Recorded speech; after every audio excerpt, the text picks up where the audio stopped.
أعوذ بالله من الشيطان الرجيم بسم الله الرحمن الرحيم ويسألونك عن الروح قل الروح من أمر ربي وما أوتيتم من العلم إلا قليلا ولئن شئنا لنذهبن بالذي أوحينا إليك ثم لا تجد لك به علينا وكيلا إلا رحمة من ربك إن فضله كان عليك كبيرا قل لئن اجتمعت الإنس والجن على أن يأتوا بمثل هذا القرآن لا يأتون بمثله ولو كان بعضهم لبعض زهيرا ولقد صرفنا للناس في هذا القرآن من كل مثل فأبى أكثر الناس إلا كفورا۔ اور لوگ آپ سے روح کے بارے میں پوچھتے ہیں تو آپ جواب میں کہہ دیجئے کہ روح میرے رب کے حکم سے ہے اور تمہیں تو تھوڑا سا علم دیا گیا ہے، اور اگر ہم چاہتے تو ہم اس وحی کو سلب کر لیتے جو ہم نے آپ کے پاس بھیجی ہے، اور پھر آپ ہمارے مقابلے میں اپنے لیے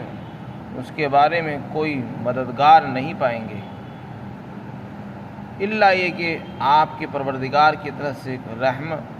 رحمت ہو جائے، یقیناً اس کا فضل آپ کے اوپر بہت بڑا ہے۔ اور آپ کہہ دیجئے اگر سارے انسان اور جنات اس بات پر جمع ہو جائیں، جمع ہو کر یہ طے کر لیں کہ اس قرآن جیسی کوئی چیز لے آئیں، تو وہ اس جیسی چیز بنا کر نہیں لا سکتے، اگرچہ ایک دوسرے کی مدد کیوں نہ کر دیں۔ اور ہم نے لوگوں کے لیے اس قرآن کریم میں ہر طرح کے عمدہ مضامین کو طرح طرح سے بیان فرمایا ہے، لیکن اکثر لوگ انکار ہی کرتے ہیں۔ حضرت عبداللہ بن مسعود رضی اللہ عنہ صحابی رسول ہیں، وہ فرماتے ہیں کہ ایک مرتبہ میں رسول اللہ کے ساتھ کھیتوں میں جا رہا تھا، کھیتوں کے درمیان سے گزر رہا تھا، آپ کے ہاتھ میں کھجور کی ٹہنی تھی جس پر آپ سہارا لے کر چل رہے تھے۔ کچھ یہود کا گزر ہوا، وہ کہنے لگے کہ ان سے یعنی محمد الرسول اللہ سے روح کے بارے میں دریافت کرو۔ پھر آپس میں کہنے لگے کہ ان سے معلوم کریں یا معلوم نہ کریں، اگر معلوم کریں گے معلوم نہیں، شاید کہ کوئی ایسی بات کہہ دیں جو ہمیں ناگوار ہو۔ لیکن آخرکار انہوں نے طے کر لیا کہ پوچھنا چاہیے، معلوم کرنا چاہیے کہ روح کیا چیز ہے جس کے بارے میں سنتے رہتے ہیں، جس سے انسان کی زندگی ہے وہ نکل جاتی ہے تو انسان مر جاتا ہے، تو یہ روح کے بارے میں سوال کہ یہ ہے کیا چیز۔ حضرت ابن عباس رضی اللہ عنہ سے روایت ہے کہ یہ سوال یہود نے نہیں بلکہ مکہ والوں نے کیا تھا۔ وہ اس طرح اس کی شکل یہ ہوئی کہ مکہ والے یہود کے پاس گئے، ان سے پوچھا ہمیں کوئی ایسی بات بتاؤ جو ہم محمد رسول اللہ سے پوچھ لیں جو اپنے آپ کو نبی ہونے کا دعویٰ کرتے ہیں۔ تو انہوں نے یہود نے ان کو بتایا کہ ان سے روح کے بارے میں سوال کرو۔ چنانچہ انہوں نے سوال کیا، غرض یہ کہ آپ صلی اللہ علیہ وسلم سے سوال ہوا ہے روح کے بارے میں، تو آپ خاموش رہے۔ حضرت عبداللہ بن مسعود رضی اللہ عنہ فرماتے ہیں کہ میں سمجھ گیا کہ آپ پر وحی نازل ہو رہی ہے۔ چنانچہ تھوڑی دیر کے بعد پھر آپ نے یہ آیت تلاوت فرمائی، اور اس آیت شریفہ میں اللہ نے فرمایا کہ لوگ آپ سے روح کے بارے میں پوچھتے ہیں تو آپ ان کو جواب میں بتا دیجئے کہ یہ میرے رب کے حکم سے ہے۔ تو اس آیت شریفہ میں اللہ تعالیٰ نے روح کے بارے میں نہیں بتایا، روح کی کیا حقیقت ہے، وہ کیسی ہوتی ہے، کچھ نہیں بتایا اس لیے کہ روح کی حقیقت کو جاننا، اس کو جاننے پر کسی چیز کا سمجھنا موقوف نہیں ہے، نہ احکامات شریعت کے احکامات کا سمجھنا اس کے لیے ضروری ہے، نہ کوئی شرعی حکم اس سے متعلق ہے۔ اگر کوئی آدمی اس کو نہیں جانے گا تب بھی کام چل سکتا ہے۔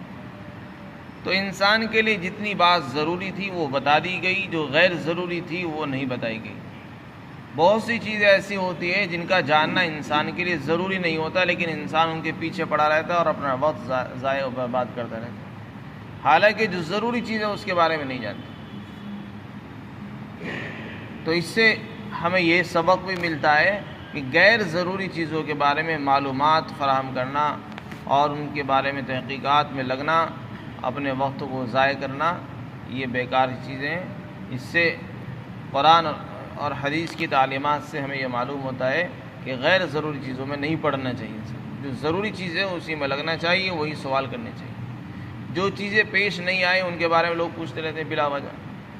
کچھ چیزیں انسان کو معلوم ہوتی ہے پھر بھی دوسروں سے پوچھتے رہتے ہیں، سوالات کرنے کے لیے، جاننے کے لیے، امتحان لینے کے لیے۔ ایک عالم سے کوئی مسئلہ پوچھا، وہی مسئلہ دوسرے سے پوچھتے ہیں تاکہ دونوں کو کہ علم کا اندازہ لگا سکے، مبلغ علم کو پہچان سکے۔ تو جو چیز معلوم ہو اس کو پوچھنا نہیں چاہیے، جو غیر ضروری چیز ہے اس سے بچنا چاہیے۔ تو یہاں بھی قرآن کریم میں یہ تو بتایا گیا، لوگ آپ سے روح کے بارے میں پوچھ رہے ہیں لیکن روح کا جواب نہیں دیا گیا، بس اتنا بتا دیا کہ وہ آپ کے رب کے حکم سے ہے۔ اس کا کیا مطلب ہے؟ یعنی یہ بتا دیا کہ وہ خاص اللہ کے حکم سے آتی ہے اور اللہ کے حکم سے ہی چلی جاتی ہے۔ وہ اللہ کی مخلوقات میں سے ایک مخلوق ہے، جب اللہ کا حکم ہوتا ہے تو وہ رہتی ہے، جب اللہ کا حکم نہیں ہوتا تو وہ چلی جاتی ہے۔ تو روح کیا چیز حقیقت اس کو میں نہیں بتائی گئی، بس اتنا بتا دیا کہ وہ خاص اللہ کے حکم سے ہے۔ اللہ نے جو بہت سی کائنات میں مخلوقات بنائی ہیں، ان کی تخلیق میں بہت سے ظاہری اسباب کا بھی دخل ہو جاتا ہے، لیکن روح کی پیدائش میں کسی ظاہری سبب کا دخل نہیں ہے، وہ تو براہ راست اللہ کے حکم سے آتی ہے۔ پھر روح سے متعلق بہت سی باتیں قرآن میں اور حدیث میں آئی ہیں، مثلا عالم ارواح ایک مستقل دنیا ہے روح کی، جہاں ساری روح کو اللہ نے جمع فرمایا تھا، ان سے عہد لیا تھا، الست بربکم، کیا میں تمہارا رب نہیں ہوں؟ سب روحوں نے جواب دیا تھا کہ آپ ہمارے رب ہیں۔ اسی طرح فرشتے آتے ہیں، روح قبض کر کے لے جاتے ہیں،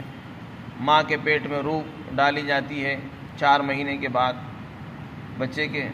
کے اندر جب تک 4 مہینے نہیں ہو جاتے اس سے پہلے روح نہیں آتی ہے، 4 مہینے کے بعد اس میں روح جان ڈال دی جاتی ہے۔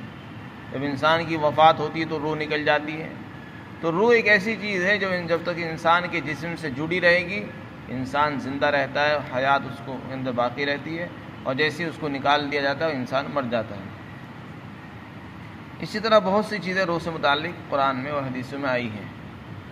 جب انسان مر جاتا ہے تو روح نکل جاتی ہے، جب قبر میں پہنچتا ہے تو پھر اس کی روح کو واپس لوٹا دیا جاتا ہے، اس میں سوال و جواب ہوتے ہیں وغیرہ وغیرہ۔ جب قیامت کا دن ہوگا تو پھر روح کو لوٹا دیا جائے گا، لوگ اپنی قبروں سے اٹھیں گے وغیرہ۔ پھر آگے ارشاد فرمایا کہ تمہیں ہم نے تھوڑا سا علم دیا ہے۔ اس میں سارے انسانوں کو خطاب ہے، جس میں یہود بھی داخل ہیں، مشرکین بھی داخل ہیں، آپ صلی اللہ علیہ وسلم بھی داخل ہیں۔ تو یہ فرمایا ہم نے تمہیں جو علم دیا ہے وہ بہت تھوڑا سا ہے، قلیل۔ رسول اللہ صلی اللہ علیہ وسلم کا جو علم ہے وہ بھی تھوڑا ہے اللہ کے علم کے مقابلے میں۔ اللہ کا جو علم ہے اس کے مقابلے میں نبی کا علم بھی بہت تھوڑا سا ہے، لیکن اور دوسری مخلوق کے مقابلے میں رسول اللہ کا علم بہت زیادہ ہے۔ تو اس میں ان لوگوں کو جواب ہے جو یہ سمجھتے ہیں کہ ہمیں بہت کچھ معلومات ہے، بہت کچھ جاننا ہے۔ تو یہود نے جب یہ آیت سنی، آیت کا یہ حصہ سنا کہ تمہیں تھوڑا سا علم دیا گیا، تو کہنے لگے نہیں، ہم تو پڑھے لکھے آدمی، ہم تو تورات بھی جانتے ہیں، تورات پڑھتے بھی ہیں، اس کا احکامات کو سمجھتے ہیں، اس میں ہر چیز کا بیان ہے۔ اس میں آدمی اپنے علم کو سب کچھ سمجھنے لگتا ہے۔ تو یہود نے بھی یہ بات کہی کہ ہم تو تورات کے پڑھے ہوئے ہیں، ہم تورات کو جانتے ہیں، اس میں ہر چیز کا بیان ہے، اس میں یہ بھی تفصیلات ہیں، وہ بھی تفصیلات ہیں۔ تو آپ نے فرمایا کہ تمہارا جو علم ہے وہ اللہ کے علم کے مقابلے میں تھوڑا سا ہے۔ ٹھیک ہے تم تورات پڑھے ہوئے ہو، لیکن تورات وہ بھی تو اللہ کا دیا ہوا ہی علم ہے، تم نے اپنے پاس سے تو کچھ حاصل نہیں کیا۔ انسان کو جو کچھ ملا ہے وہ تھوڑا سا ہے، اس سے انسان کو اپنی حقیقت کو سمجھنا چاہیے۔ اس آیت شریفہ کے متعلق مفسرین نے ایک بات بہت اہم لکھی ہے نقطے کی، وہ یہ کہ روح کے متعلق اللہ نے جواب نہیں دیا کہ روح کیا چیز ہے، روح کی حقیقت کیا ہے۔ اس میں انسان کو تنبیہ ہے اور اس کے لیے سبق ہے کہ جو انسان اپنی روح کی حقیقت کو ہی نہیں جانتا، اس کی حقیقت کو جاننے سے عاجز ہے، وہ اللہ کی معرفت کو نہیں جان سکتا۔ اللہ کی معرفت کیسے حاصل کر سکتا؟ تو جو لوگ اپنے آپ کو نہیں سمجھتے ان کے لیے اس میں عبرت ہے کہ انہیں اپنے اندر بڑائی پیدا کرنے کی ضرورت نہیں ہے، ان کی حقیقت تو وہ خود بھی نہیں جانتے۔ انہیں اپنی حقیقت کا علم نہیں ہے تو پھر بڑائی کس بات کی؟ ہمارے اندر جو چیز ہے اس کو روح بولتے ہیں، اگر وہ نکل جائے وہ کیسی ہوتی ہے، کیا شکل ہوتی ہے، کس طرح کی ہے، اس کی حقیقت ہم خود بھی نہیں جانتے، اور پھر بڑائی کس بات کی؟ تو اللہ تعالیٰ نے اس کا جواب نہ دے کر اس بات پہ تنبیہ فرمائی کہ دیکھو تم اپنی حقیقت کو خود نہیں جانتے، اس سے عاجز ہو، تو اللہ کی معرفت کو بھی کامل طور پر نہیں جان سکتے، اس سے تو بدل جو ہے عاجز انسان ہے۔ پھر آگے ارشاد فرمایا، آپ صلی اللہ علیہ وسلم کو خبردار کیا کہ جو وحی ہم آپ کے پاس بھیجتے ہیں، وحی کہتے ہیں اللہ کی طرف سے جو پیغام آتا ہے، کلام آتا تھا، قرآن کریم نازل ہوتا ہے، اس کو وحی کہتے ہیں۔ جو بھی چیز آتی ہے وہ وحی کہلاتی ہے رسول اللہ کے پاس۔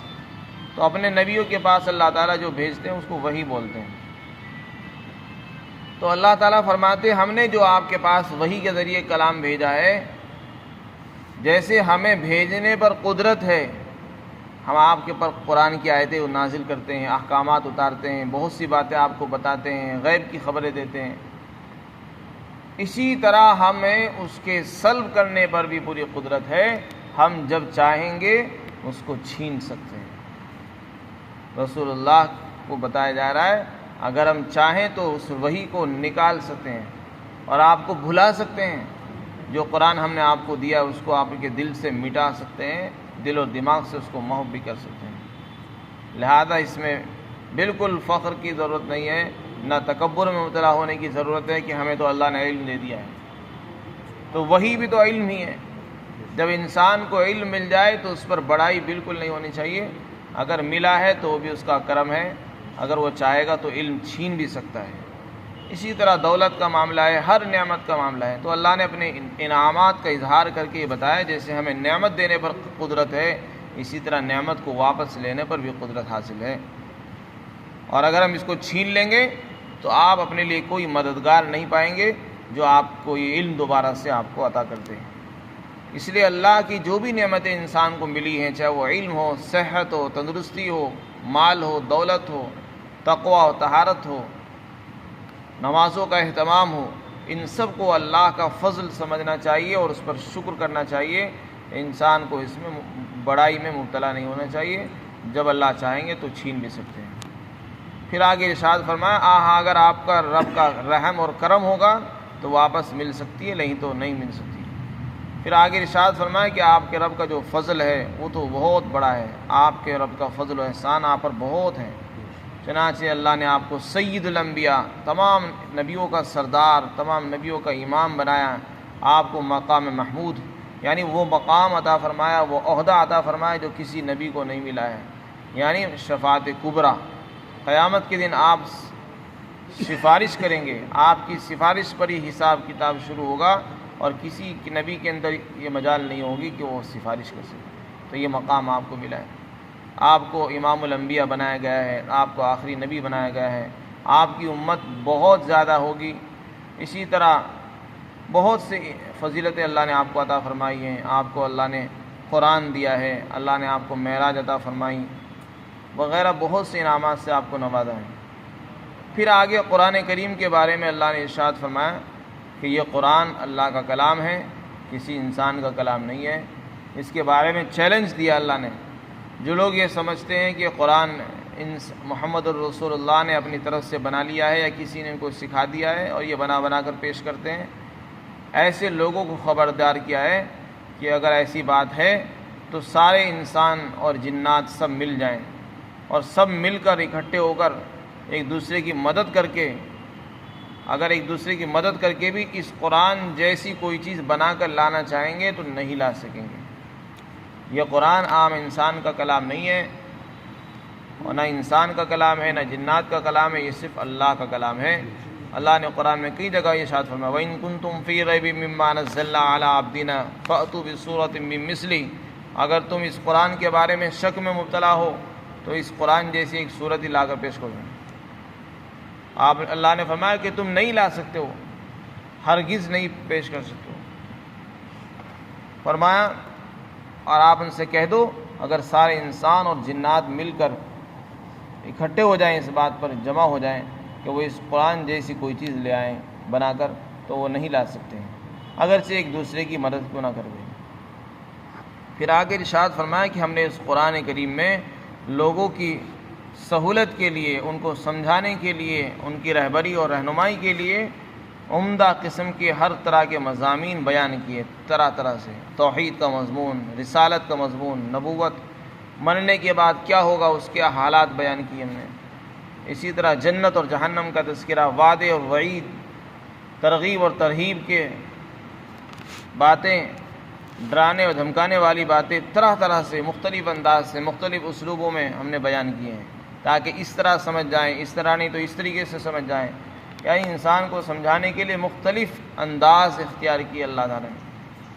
اللہ تعالیٰ فرماتے لیکن اکثر لوگ حال یہ ہے کہ وہ ناشکری کرتے ہیں، نہیں مانتے، انکار پر ہی تلے ہوئے ہیں، وہ کسی طرح بھی نہیں مانتے ہیں۔ اللہ نے اپنی طرف سے پوری کوشش کی ہے، انبیاء بھیجے ہیں، مختلف انداز بھی اختیار کیے سمجھانے کے، عام انداز میں سمجھایا، علمی انداز سے سمجھایا، دلائل سے بھی سمجھاتے ہیں، مثالوں کے ذریعے سے بھی بتاتے ہیں، لیکن اکثر لوگ پھر بھی نہیں مانتے، نہیں سمجھتے، تو اس میں ان کا اپنا قصور ہے اور یہ ظلم کر رہے ہیں۔ اللہ تعالی ہم سب کو ہدایت نصیب فرمائے۔